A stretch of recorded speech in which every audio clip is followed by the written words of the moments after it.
우리에게는 두 개의 삶이 있습니다. 그리고 그 두 번째 삶은 삶이 단 한 번뿐이라는 사실을 깨달을 때 비로소 시작됩니다. 여러분은 성공합니다. 여러분이 그걸 원했기 때문이죠. 안녕하세요. 하와이 대저택입니다. 네, 여러분. 주위에 보면 여러분 스스로 부럽다라고 느끼는 사람이 한 명쯤은 있을 겁니다. 그렇죠? 아니면 선망하는 어떤 대상이 있을 수도 있고요. 그런 사람을 보고 도대체 저 사람은 어떻게 한 거지? 라는 생각도 해본 적이 있으실 거예요. 그럼 여기서 이 부분을 생각해 봐야 합니다. 내가 그들과 다른 점은 과연 무엇일까? 저 사람들의 비밀병기는 무엇일까? 오늘은 이 질문에 대한 답을 찾을 겁니다. 미국 최대 규모의 부동산 전문 기업의 CEO인 비비안 리씨의 하루의 기적, 이 책 속에 담겨있는 인사이트를 가져와서요. 저의 생각까지 더해서 성공한 사람들의 비결은 도대체 무엇인가? 도대체 어떻게 이룬 것인가에 대해 낱낱이 한번 들여다보겠습니다. 삶이 계속되는데 한 곳에 멈춰 있을 수는 없다. 선망하는 대상을 보고 막연히 부러워만 하던 시절이 있었습니다. 그 사람들은 무엇보다 행복해 보였지요. 그리고 자기 인생을 최고의 버전으로 살고 있었습니다. 비결이 뭐죠? 도대체 어떻게 이룬 거예요? 누구나 비밀을 알고 싶어 합니다. 저 역시 그랬습니다. 성공으로 향하는 지름길이 있다면 어느 누가 그걸 마다하겠습니까? 여러분이 지금 좋은 상황에 처했든 나쁜 상황에 처했든 지금 이 순간 여러분의 인생을 피부로 오롯이 느껴보십시오. 그리고 그 순간에 영원히 머물러야 한다고 상상해 보세요. 인생이 따분하겠다는 생각이 들 겁니다. 지금의 인생이 꽤 괜찮더라도 영영 그 순간에 묶여 있다고 상상하면 마치 달리기 경주에서 다른 선수들이 재빠르게 앞서 나갈 때 여러분 혼자 시멘트 신발을 신고 뛰는 기분일 겁니다. 삶은 계속되는데 여러분은 한 곳에 묶여 있죠. 그렇게는 살 수 없습니다. 변화무쌍한 세상에서 인생의 꽃이 만개하려면 말이지요. 여러분이 바쁘다는 사실을 잘 압니다. 우리 모두가 바쁘지요. 하지만 여러분이 인생의 봄날을 진지하게 생각한다면 가장 중요한 사실을 알아야 합니다. 아무것도 바꾸지 않으면 아무것도 바뀌지 않는다. 다시 한번 말씀드리겠습니다. 아무것도 바꾸지 않으면 정말 아무것도 바뀌지 않습니다. 오늘 이 영상을 보는 동안 여러분이 기억해야 할 요점은 이것입니다. 성공은 내가 정의하기 나름이다. 여러분에게 성공이란 계획했던 꿈을 이루는 것일 수도 있고 시간이 지나면서 새롭게 바뀐 목표를 이루는 것일 수도 있을 겁니다. 중요한 사실은 그 과정, 그리고 그 결과 전부 여러분이 만든다는 것입니다. 무한대의 가능성 앞에서 여러분은 적어도 자신에게 성공이 어떤 의미인지 정의할 수 있어야 해요. 성공의 전통적인 정의나 다른 사람의 말에 스스로를 가두지 마십시오. 여러분의 인생입니다. 여러분 인생에서 부족한 점이 무엇인지 생각하는 시간을 가져보세요. 무엇이 부족한가요? 어떻게 부족한 부분을 메꿀 수 있나요? 갖고 싶었던 자동차, 아이들을 벗어나 오롯이 나만의 시간을 보낼 수 있는 공간, 전부터 머릿속에 그렸던 수영장, 물리적인 것들에 집착하지 마세요. 그건 가장 낮은 차원의 생각입니다. 물리적인 성공을 넘어 여러분 깊숙한 곳에 잠재된 것을 찾아보세요. 감정, 성취감, 기쁨의 순간처럼 여러분이 놓친 물질 그 이상의 것을 보십시오. 그리고 그때 떠오르는 것들을 적어보세요. 구체적일수록 좋습니다. 그 다음 그것을 잘 보이는 곳에 두면 됩니다. 전설적인 비즈니스계의 거물, 그리고 가난한 싱글맘의 유일한 차이점. 토니 로빈스의 강연을 들을 기회가 있었습니다. 그가 누구인지 아주 자세히 알지는 못했지만 굉장한 성격의 소유자로 확실한 커뮤니케이션 능력과 혁신적인 컨셉을 가진 비즈니스계의 거물이라고 언젠가 들은 적이 있지요. 그래서 모험을 하기로 했습니다. 이미 한도에 다다른 신용카드로 티켓을 샀지요. 가슴이 두근거렸지만 동시에 죄책감도 들었습니다. 내가 지금 뭘 한 거지? 감당할 수 없는 돈으로 이기적이고 책임지지 못할 일을 벌인 것은 아닐까? 강연의 날까지 고민에 고민을 거듭했습니다. 그리고 그날 아침 기대감을 가득 안고 여느 오전과 다름없이 아이들을 학교에 데려다 줬습니다. 그리고는 좋은 좌석을 확보할 생각에 서둘러 강연의 장소로 갔습니다. 하지만 저에게 행운은 오지 않았어요. 강연장은 이미 만석이었고 저는 마지막 참석자로 들어가 입석으로 강의를 봐야 했습니다. 틈이라는 틈은 모두 헤집고 들어가 자리를 차지하려 애썼습니다. 온 신경을 집중해 강의를 들어야 했기 때문입니다. 티켓을 사는데 쓴 돈은 원래 우리 가족을 위해 쓸 돈이었습니다. 1분 1초도 놓칠 수 없었습니다. 강연이 끝난 후 강연장에 들어서기 전과 후로 제 마음가짐에 변화가 생겼습니다. 무대에 서 있던 그 긍정적인 마인드에 성공한 남자와 나의 차이점은 무엇일까? 우리에게는 똑같이 하루 24시간이 주어지고 우리 둘 다 어떤 특별한 대우도 받지 않았습니다. 게다가 토니 로빈스는 어떤 비법도 갖고 있지 않았지요. 그렇다면 나도 할 수 있지 않을까? 오늘의 기적을 내일로 미루지 마라. 서점에서 본 습관에 대한 책들은 새로운 습관을 들이는데 적게는 수일, 길게는 몇 주 혹은 몇 달이 걸리는 과정을 제시합니다. 무언가를 성취하려면 늘 시간이 걸리지요. 새로운 습관이 자리 잡으려면 꾸준함이 필요합니다. 이 두 가지 사실을 부정할 사람은 없을 것입니다. 그런데 변화를 이끌어낼 다른 방법은 없을까요? 사람들이 압박감 없이 많은 시간을 할애하지 않고도 긍정적으로 변화할 방법은 없을까요? 어떻게 해야 긍정적인 진짜 변화로 향할 수 있을까요? 그냥 한 번 실패한 것이다. 그러니 그냥 한 번 더 시도하라. 저는 저희 회사 직원들에게 이런 질문을 했습니다. 당신의 루틴에 새로운 습관을 추가한 적이 있나요? 이때 한 번에 바로 성공했나요? 이 질문에 3명의 직원들은 각각 이렇게 답했습니다. 많은 노력이 필요하더라고요. 제 경우에는 몇 주가 걸려요. 그 중에서 어떤 습관은 유지되는데 어떤 습관은 그렇지 않아요. 지금 새로운 습관을 추가하려고 노력 중이에요. 아침 식사 전에 운동하는 습관을 들이려고 했는데 작년에는 거의 지키지 못했어요. 지난주에도 실패했고 이번 주도 마찬가지죠. 그래도 다음 주에는 할 수 있을 거라고 믿어요. 어떤 습관들은 꾸준히 실천하기 위해 정말 수많은 시도가 필요하다는 것을 깨달았어요. 솔직히 말하면 습관을 지킬 때도 있었고 어떨 때는 바로 포기한 적도 있었어요.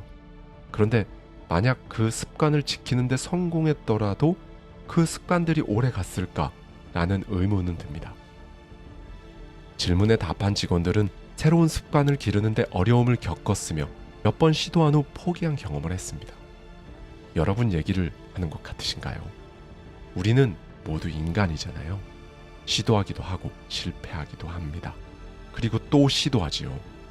좋은 아이디어를 실행하는 것과 마찬가지로 좋은 습관을 들이는데 결국 성공하는 이들은 바로 포기하지 않고 그냥 계속하는 사람들입니다. 제임스 다이슨은 다이슨의 베스트셀러 진공청소기를 만들기 위해 시제품만 무려 5,127개를 제작했습니다. 이 말은 그가 혁신적인 디자인을 고안하기까지 5,126번 실패했다는 것을 의미합니다. 그야말로 인생에서 제대로 실패한 사람이 아닐까요? 실패하는 동안 쏟아부어야 했던 시간, 에너지, 돈은 그를 포기하게 할 법도 했지만 5조 원이 넘는 다이슨의 현재 기업 가치는 결국 그가 옳았음을 증명합니다. 나는 세상과 단절된 은둔자였다. 그리고 지금은 매일 변화하는 사람이다. 저는 19살 때 나쁜 습관에 빠져 있었습니다. 그리고 이 습관이 저를 심하게 짓누르기 시작했지요. 갓 결혼해 본가를 떠나 남편과 새로운 집에서 새로운 인생을 시작하던 시기였습니다. 부모님의 통제 아래 명확하게 정의된 구조 속에서 살다가 한 남자의 아내라는 새로운 역할이자 미지의 영역으로 들어간 것이지요. 아내의 역할에 부응하기 위해 노력하며 살았습니다. 그러다 언젠가부터 먹는 것이 유일한 낙이 되었지요. 처음에는 작은 파이나 저녁 식사 후에 먹는 스낵으로 시작했습니다. 그런데 양 조절이라는 개념을 어디다 버렸는지 곧 시도 때도 없이 먹는 것에 집착하기 시작했지요. 음식을 보면 짜든 달든 종류를 가리지 않고 흥분하며 먹어댔습니다. 동네 빨래방 근처에서 맥도날드 드라이브 스루를 발견한 후로는 그곳을 그냥 지나칠 수 없었습니다. 빨래방에 가면 세탁기에 빨랫감을 넣어놓고 맥도날드에서 빅맥을 먹으며 빨래가 다 되기를 기다렸습니다. 시간이 지나면서 빅맥 1개는 2개가 됐고 빅맥 2개는 갑자기 감자튀김을 포함한 세트가 되었습니다. 솔직히 말씀드리지요. 2사람이 주문한 것처럼 보이기 위해 음료를 2개 주문한 적도 있습니다. 지금에야 웃으면서 말하지만 습관에 저항하지 못했던 당시의 상태는 제가 정크푸드보다 더 큰 것을 갈구하고 있다는 거대한 적신호였습니다. 이런 습관이 계속되면서 몸무게가 점점 늘었고 순식간에 14kg이 불었습니다. 기존 몸무게와 키를 생각하면 14kg은 정말 큰 숫자였어요. 입을 수 있는 옷이 하나도 없게 되었습니다. 결혼한 지 얼마 안 됐을 때라 제 모습을 본 사람들은 임신한 것이 아닌지 물어보기도 했지요. 그들에게 아니요, 임신 안 했어요 라고 소심하게 대답하는 제 자신이 초라하게 느껴졌습니다. 자신감이 없어진 저는 집에서만 시간을 보내며 세상과 단절된 채 스스로를 고립시키기 시작했지요. 거울에 비친 저는 누구인지 알아볼 수 없을 정도로 전혀 다른 사람이 되어 있었습니다. 도대체 무슨 일이 일어나고 있는지, 진짜 내가 갈망하는 것은 무엇인지 생각했다. 그렇게 1년이라는 시간 동안 건강하지 않은 습관에 빠졌고 이로 인해 제 인생도 정말 많은 영향을 받았습니다. 계속 이렇게 살 수는 없다는 사실을 알고 있었습니다. 멈춰야 했습니다. 그런데 문제는 음식이 아니었습니다. 그 전까지는 그렇게 건강에 나쁜 음식을 먹어본 적도 없었지요. 문제는 먹어도 포만감이 느껴지지 않는 것이었습니다. 저에게 도대체 무슨 일이 일어나고 있는지, 제가 무엇을 그렇게 갈망하는지 생각해 보았습니다. 그리고 제가 미처 준비가 되지 않은 상태에서 새로운 삶에 생긴 공백을 채우려고 노력하고 있다는 사실을 깨달았습니다. 결혼과 함께 저의 루틴이 완전히 바뀌었고 새로운 인생을 설계할 시간을 갖지 않았던 것이지요. 그 전에는 이런 생각을 하지 않아도 됐습니다. 인생은 그저 살아가기만 하면 되는 것이었으니까요. 그런데 이제는 저의 세계와 책임의 영역이 확장되었습니다. 고로 제 루틴과 선택에 더 신경 쓸 필요가 있었습니다. 결국 매일매일 자기 인식을 높여야 했습니다. 먼저 저에게 문제가 있음을 인정해야 했어요. 그리고 왜 그런 문제를 갖게 됐는지 판단해야 했습니다. 그런 다음 나쁜 습관을 멈추고 변화하기 위한 방법을 찾아야 했습니다. 이를 위해 저는 의식적으로 체계적으로 생활했고 뭘 하기 전 무조건 미리 계획했습니다. 삶의 어느 정도의 구조를 잡는 데 집중한 것입니다. 목표를 잘게 쪼개버리다. 식습관과 새로운 삶의 통제권을 되찾고 변화하는 일은 하루아침에 이루어지지 않았습니다. 저는 이 변화를 매일 조금씩 실천하기 위해 제가 이룰 수 있는 현실적인 목표를 세웠어요. 가령 한 번에 1kg씩 감량하는 것은 달성 가능한 목표라고 생각했습니다. 음식을 완전히 끊거나 굶는 대신 건강에 나쁜 음식을 건강한 음식으로 대체하는 방법을 선택한 것이지요. 건강한 몸과 마음, 정신을 위한 선택이었습니다. 일시적인 다이어트와 헬스장에서 하는 운동은 내키지도 않았습니다. 대신 음식을 사랑하는 사람으로서 좋은 음식을 포기할 생각도 없었지요. 단지 나쁜 음식이 저에게 도움이 안 될 뿐이었으니까요. 느리지만 점점 저의 식습관에 대한 통제력을 되찾기 시작했습니다. 몸도 긍정적인 신호를 보내줬어요. 자신감이 생기고 에너지가 올라가는 것이 느껴졌습니다. 저의 예전 모습이 돌아오기 시작했지요. 매일 조금씩 변화를 실행한 이 경험은 건강한 방식으로 체중 감량에 성공하는 데 도움이 됐을 뿐 아니라 목표 자체를 잘게 쪼개는 것이 인생에 얼마나 큰 영향을 끼칠 수 있는지 깨닫는 기회가 되었습니다. 그렇습니다. 14kg을 빼려면 일주일에 1kg씩만 빼면 되는 것이었습니다. 그리고 저도 변화가 가능했습니다. 일상에서 나쁜 식습관을 기르기는 쉽지요. 나쁜 식습관에 빠지면 그것이 언제 어떻게 건강을 강타할지 알아차리기도 전에 우리는 그 습관 속에서 허우적거리게 됩니다. 그런데 부끄러워할 일이 아닙니다. 우리는 모두 인간이고 어느 누구도 완벽하지 않습니다. 중요한 것은 이런 스스로를 알아채고 현 상황에 이르게 된 원인을 이해하고 그것으로부터 빠져나오는 것입니다. 여러분의 실수는 여러분이라는 사람 그 자체가 아닙니다. 실수를 알아챘을 때 여러분이 무엇을 하는지가 바로 여러분이라는 사람입니다. 초심을 잃는 이유, 그리고 에너지 보충하는 법, 여러분은 하루에 몇 번 휴대폰을 충전하나요? 휴대폰뿐만 아니라 그 어떤 기기도 영원히 지속되지 않습니다. 지구상의 모든 것은 어느 정도의 외부 전력을 필요로 합니다. 수십억 인류가 사는 지구만 해도 태양 에너지 없이는 작동할 수 없습니다. 상상해보세요. 너무나 강력하고 거대한 것도 주요 에너지원 없이는 한없이 연약해질 수 있습니다. 무엇이든 지속되기 위해서는 그것보다 강력한 무언가가 필요하다는 것이지요. 이건 지구상에 살아있는 모든 생명체에 해당하는 말입니다. 세상이 점점 더 빠르게 돌아가는 오늘날, 사회는 우리가 에너지를 어떻게 생성하는지 혹은 어떻게 보충하는지에 그 어느 때보다 큰 가치를 두고 있습니다. 우리는 활력 충전을 위해 에너지 드링크를 살 수 있습니다. 일상을 지속하기 위해 운동 루틴을 만들지요. 유튜브를 듣고 책을 읽고 세미나에 참석하며 에너지 집중을 테마로 한 활동을 할 수도 있습니다.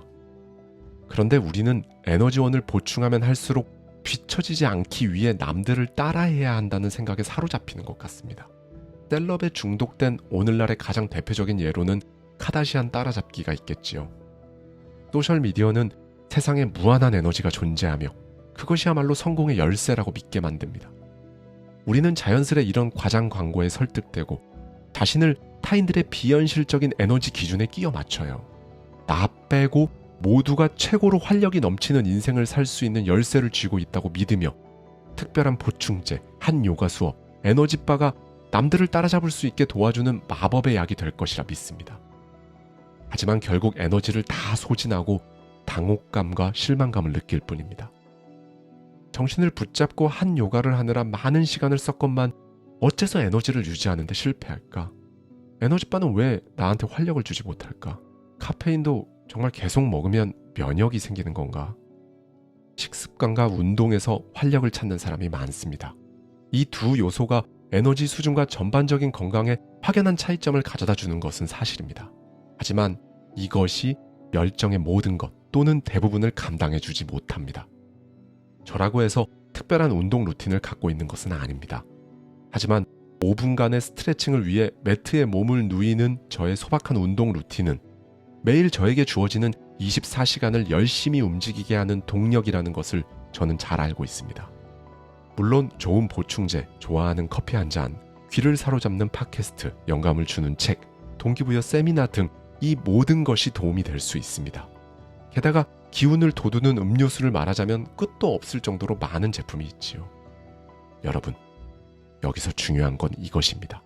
시간이 흐르면서 어떤 것이 나에게 잘 맞는지 또 맞지 않는지 파악한 지금의 저는 이것들 중 제 일상에 최대한 유익한 것들만 반영하고자 노력한다는 점이죠. 그리고 앞서 말한 모든 에너지 팁들은 진정한 에너지 보충의 극히 일부만 담당할 뿐입니다. 성공한 하루를 보내기 위해 필요한 진짜 에너지는 여러분의 중심에서 나와야 해요. 최고의 에너지원은 여러분의 내적 에너지이고 그것은 언제나 늘 여러분 안에 있기 때문입니다. 좋아하는 것을 하면 에너지는 따라온다. 제가 하는 말을 잘 들어주십시오. 굉장히 큰 무언가를 위해 노력할 때 여러분 자신보다 더 강력한 에너지를 줄 수 있는 것은 없습니다. 이건 큰 그림에 대한 이야기입니다. 여러분이 앞으로 나아갈 수 있게 하는 그 무언가 말입니다. 매일 아침 여러분을 침대 밖으로 끌어내는 강력한 그것 말이죠. 진부하게 들릴 수도 있지만 진실 하나를 말하겠습니다. 여러분이 좋아하는 것을 하면 에너지는 그저 따라오게 되어 있습니다. 무엇이 여러분의 마음을 이끄나요? 오늘 여러분의 목표는 무엇인가요? 무엇이 여러분에게 영감을 주나요? 이것만은 알았으면 합니다. 확실한 목적, 목표와 함께 의도가 있는 삶을 산다면 그동안의 모든 노력과 희생이 결과를 보여줄 것입니다. 존재조차도 몰랐던 에너지의 비축량을 발견하게 되는 것이지요. 에너지는 전염된다. 에너지는 전염성이 있습니다. 특히 집에서 그렇지요. 하루를 어떻게 시작하는지 그리고 어떻게 마감하는지는 여러분의 공간인 집에서 여실히 드러날 것입니다. 에너지는 이 방에서 저 방으로 전달되며 여러분에게 계속 영향을 줄 뿐만 아니라 인생을 공유하는 가족들에게도 직접적으로 영향을 미칩니다. 직장에서 스트레스를 받고 녹초가 됐다 한들 저는 집에 있는 가족들 품으로 돌아올 때는 최상의 컨디션을 유지하려고 애씁니다. 가족들과 함께 시간을 보내면서 가족이 내게 주는 사랑과 영감을 통해 에너지를 다시 충전하면서 말이죠. 하지만 제가 예전부터 늘 그랬던 것은 아닙니다. 다른 사람들처럼 하루 종일 힘겨워하며 독이 되는 스트레스의 함정에 빠지기도 했지요. 값 비싼 대가를 치르고야 배운 것이 있으니 그것은 바로 의식적으로, 즉 일부러 에너지를 보호하지 않으면 시궁창으로 떨어져 버린다는 것입니다. 에너지 뱀파이어를 멀리 하십시오. 그들이 나쁜 사람인 것은 아닙니다. 다만 에너지 뱀파이어와 어울리며 여러분의 소중한 시간과 에너지를 낭비하지 마세요. 그들이 입에 올리는 것 중 그 어느 것도 여러분에게 득이 될 것은 없습니다. 게다가 인생은 짧지요.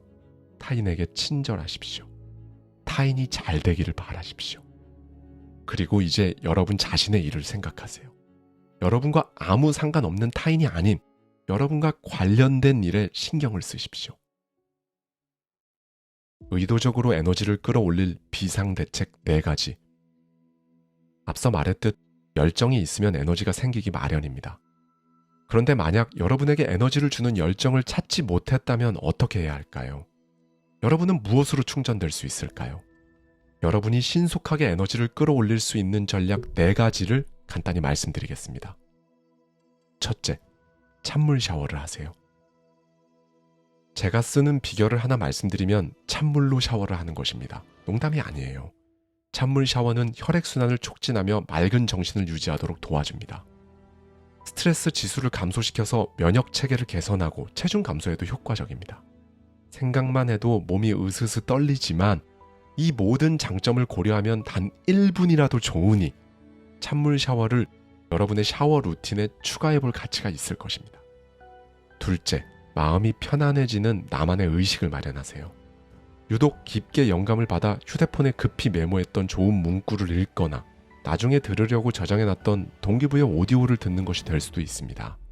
아주 간단하고 짧아도 좋아요. 거창하지 않아도 됩니다. 음악을 틀고 조명을 켜는 등 여러분이 평소 좋아했던 것들로 그 순간 편안하게 집중할 수 있는 분위기를 만드는 것만으로도 재충전할 수 있을 것입니다. 셋째, 이곳의 고민을 저곳으로 가져가지 마세요.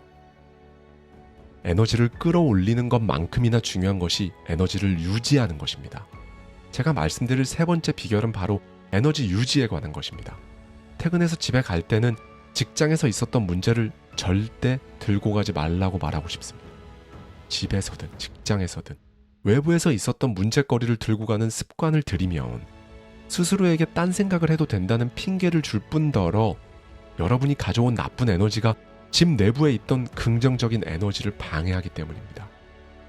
넷째, 이 악물고 긍정적으로 사세요. 여러분에게 필요한 것은 모두 여러분 안에 있습니다. 여러분은 지금까지 겪었던 인생 최악의 날들을 잘 견디고 살아남았죠. 이제 여러분은 잘 될 일만 남았습니다. 삶의 불확실성에 흔들리지 않는 방법. 감당할 수 없는 버거움에 휩싸일 때면 부모님이 겪었던 제2차 세계대전의 이야기를 떠올리고는 합니다. 그때 어머니는 산 중턱에 있는 동굴에서 3개월이라는 시간을 버텨야 했지요. 식량과 물자를 구걸해서 가족들이 있는 동굴로 가져가곤 했습니다. 희망을 버리지 않고 서로 의지하면서 말입니다. 그런 부모님의 강인함과 회복력은 저에게 늘 영감을 줍니다. 저는 저의 긍정적인 태도를 늘 나와 함께하는 습관이라고 생각했고 실제로 그렇게 되었습니다. 이렇게 오기까지 당연히 쉽지 않았습니다. 하지만 저는 결국 해냈고 지금까지도 이 습관을 유지하고 있지요. 나 자신과 주변 사람들을 위해 나쁜 것들의 무게에 절대 무너지지 않기로 결심하면서 말입니다. 우리는 모두 살면서 좋지 않은 순간들, 나쁜 날들, 힘든 한 주 등 온갖 일을 겪습니다. 그리고 그것이 인생입니다. 하지만 그런 힘든 시기와 좋지 않은 기분들은 예외적인 것이지 기본값이 아니라는 사실을 반드시 기억하시기 바랍니다. 간간히 찾아오는 불행은 자연스러운 것이고 부정적인 감정들은 여러분이 잠시 스쳐가는 곳일 뿐 여러분이 최종적으로 사는 곳이 아닙니다. 무엇보다 불행은 습관적인 여러분의 태도가 되어버릴 수 있으니 항상 의도적으로 어렵더라도 이 악물고 긍정적인 방향으로 돌리는 것이 정말 중요합니다. 여러분 꼭 기억해 주십시오. 우리에게는 두 개의 삶이 있습니다. 그리고 그 두 번째 삶은 삶이 단 한 번뿐이라는 사실을 깨달을 때 비로소 시작됩니다. 감사합니다. 지금까지 하와이 대저택이었습니다.